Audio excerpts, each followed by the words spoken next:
बिहार विधानसभा चुनाव में एनडीए की प्रचंड जीत के बाद अब पूरा विपक्ष चुनाव आयोग पर निशाना साधता दिखाई दे रहा है। महागठबंधन के समर्थकों में भी चुनाव आयोग के खिलाफ नाराजगी देखी जा रही है। लेकिन इस जीत में जो सबसे ज्यादा चर्चा है वो है नीतीश कुमार सरकार द्वारा 1.5 करोड़ महिलाओं को 10-10 हजार रुपए बांटे जाने की। मुख्यमंत्री महिला रोजगार योजना के नाम से राज्य भर में 10,000 करोड़ रुपए बांटे गए। इसकी शुरुआत तो 26 सितंबर को पहली किस्त के साथ की गई थी, लेकिन 6 अक्टूबर को आचार संहिता लगने के बाद भी 5 बार 10-10 हजार रुपए बांटे गए।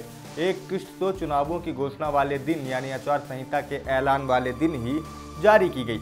राजनीतिक विशेषज्ञ मानते हैं कि इसी वजह से एनडीए को महिलाओं का बम्पर वोट मिला और एनडीए की इतनी जबरदस्त वापसी सत्ता में हो पाई है। लेकिन आपको बता दें कि चुनाव आयोग ने 2004 के बाद कम से कम 5 राज्यों में ऐसी कई योजनाओं को आचार संहिता के नाम पर रोक दिया था, लेकिन बिहार में ऐसा नहीं हुआ। यहाँ आचार संहिता के बाद भी रुपए बांटे जाते रहे और राजनीतिक विशेषज्ञों का मानना है कि यही वजह रही कि महिलाओं के बम्पर वोट एनडीए को मिले हैं। अब आपके इस वीडियो में बताते हैं कि 2004 से लेकर अब तक किन राज्यों में इन योजनाओं पर रोक लगाई गई और उन राज्यों में चुनाव परिणाम क्या आया, क्या फेरबदल हुआ।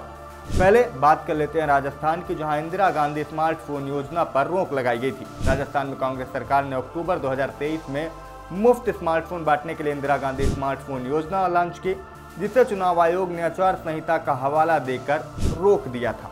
नतीजा ये रहा कि कांग्रेस की मौजूदा सरकार चली गई और भाजपा स्पष्ट बहुमत से राजस्थान में वापस लौटी। अब बात कर लेते हैं तेलंगाना की, जहां पर रायथू बंधु योजना पर चुनाव आयोग ने रोक लगा दी थी। रायथू बंधु योजना पीएम किसान जैसी ही है। 10 मई 2018 को इसे तत्कालीन सीएम केसीआर ने लॉन्च किया था। इसे किसानों को हर साल 2 बार पैसा दिया जाता था। 2018 में जब यह योजना शुरू हुई तब 50.25 लाख किसान इससे जुड़े थे। तेलंगाना में विधानसभा चुनाव नवंबर 2023 में होने थे। 26 नवंबर 2023 को तेलंगाना के वित्त मंत्री टी हरीश राव ने कहा कि रायथू बंधु योजना की राशि 28 नवंबर तक यानी वोटिंग से ठीक 2 दिन पहले तक दे दी जाएगी। लेकिन ईसीआई ने मंत्री के इस बयान को आचार संहिता की शर्तों का उल्लंघन माना और योजना को आचार संहिता हटने तक स्थगित कर दिया। नतीजा ये रहा कि इस चुनाव में केसीआर की सरकार चली गई और कांग्रेस वहां पर स्पष्ट बहुमत से वापसी करती है। अब बारी आंध्र प्रदेश की, जहां पर वाईएसआर चेयुथा सहित 6 योजनाओं पर रोक लगाई गई। चुनाव आयोग ने आंध्र प्रदेश में विधानसभा लोकसभा चुनाव के 2 दिन पहले 9 मई 2024 को वाईएसआर चेयुथा सहित 6 अन्य डीबीटी योजनाओं के भुगतान को तुरंत रोक दिया था। अगस्त 2022 में आंध्र प्रदेश के तत्कालीन सीएम वाईएस जगनमोहन रेड्डी ने वाईएसआर चेयुथा योजना की शुरुआत की थी। इस योजना के तहत आंध्र प्रदेश की सरकार अनुसूचित जाति, जनजाति, पिछड़े जाति और अल्पसंख्यक समुदाय को 45 से 46 साल से उम्र की अधिक की महिलाओं को आर्थिक सहायता देने वाली थी। आयोग के अनुसार इन योजनाओं के भुगतान 11-12 मई 2024 मतदान से ठीक पहले करने की योजना थी। चुनाव की घोषणा के बाद सत्ता पक्ष की सरकार को किसी नई वित्तीय घोषणा या जनहित सहायता का वितरण नहीं करना चाहिए। इसी तरह वाईएसआर आसरा और जगन्नाथ विद्या दिवेना योजना को भी चुनाव आयोग ने रोक दिया था, जिसमें विद्या दिवेना योजना पोस्ट मैट्रिक स्कॉलरशिप वितरण से संबंधित थी, जिस योजना के तहत सरकार लाभार्थी छात्रों की माताओं के बैंक अकाउंट में स्कूल फीस सीधे भेजने वाली थी। वहीं वाईएसआर आसरा योजना बिहार के जीविका योजना की तरह ही स्वयं सहायता समूहों की महिला सदस्यों को वित्तीय सहायता प्रदान करने वाली थी, लेकिन इन पर भी चुनाव आयोग ने रोक लगा दी। नतीजा ये रहा कि जगनमोहन रेड्डी की सरकार चली गई और 175 में से चंद्रबाबू नायडू की पार्टी ने 135 सीटें जीत ली। आपको बता दें कि भाजपा भी वहां पर सरकार में सहयोगी है। ओडिशा की बात करते हैं अब, जहां पर कालिया योजना पर रोक लगाई गई थी। ओडिशा सरकार ने दिसंबर 2018 में कृषक सहायता आजीविका और आय संवर्धन योजना की शुरुआत की थी। 2019 विधानसभा चुनाव के दौरान इस पर रोक लगा दी गई। इस योजना को ईसीआई ने आचार संहिता का उल्लंघन माना था। आपको बता दें कि कालिया एक नकद सहायता योजना थी, जिसमें खेती करने वाले प्रत्येक परिवार को 10,000 हर साल दिया जाता था, लेकिन उसे आदर्श आचार संहिता के तहत रोक दिया गया था। आचार संहिता का हवाला देते हुए रोक दिया गया था। नतीजा ये रहा कि पटनायक की सरकार तो बच गई, सरकार बरकरार रही, लेकिन वहां पर भाजपा पहले से अधिक मजबूत हो गई।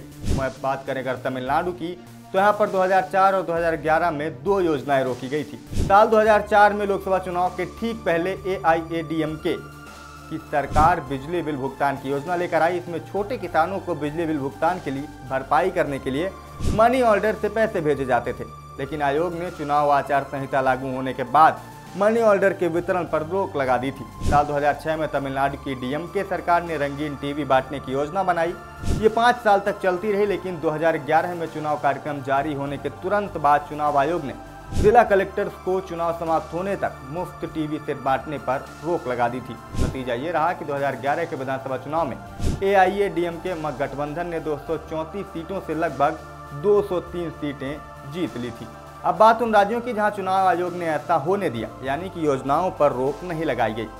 बात अब बिहार की। बिहार में चुनाव के ऐलान के बाद भी महिलाओं को पैसा दिया जाता रहा। 6 अक्टूबर को चुनाव की आचार संहिता बिहार में लागू हो गई थी, लेकिन आचार संहिता लागू होने के बाद भी नीतीश सरकार ने महिलाओं के अकाउंट में 10-10 हज़ार रुपये भेजे हैं। इसकी शिकायत आरजेडी ने चुनाव आयोग से की थी, लेकिन उस पर भी कोई सुनवाई नहीं।